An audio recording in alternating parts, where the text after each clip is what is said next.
Okay. Ngayon, nilagyan ko ng ganyan muna. Pansamantala habang inaantay namin yung kawayan.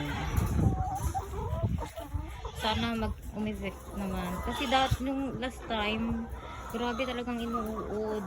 Sintabi po. Inuud talaga yung mga cook nila. Ayan, gumawa ko ng paraan. Kayang-kaya ng babae. Strip wire lang. At ayan na ang mga egg nila.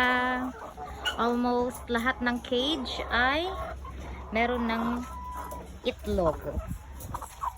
Ayan, pati sa baba. Sa kabila, ewan ko lang. Pero dito sa kabila, may mga hindi pa nangingitlog talaga. Ayan. Eto. Oh, ang dami na silang itlog. Ay, may crack na naman. Dito ang dami. Ay, ito pala. Hindi, nilipat ko pala yung nasa ano kanina. Kasi naglinis ako ng kainan nila at saka yan, yung sa may poop nila. And then doon sa drainage. Okay, that's it.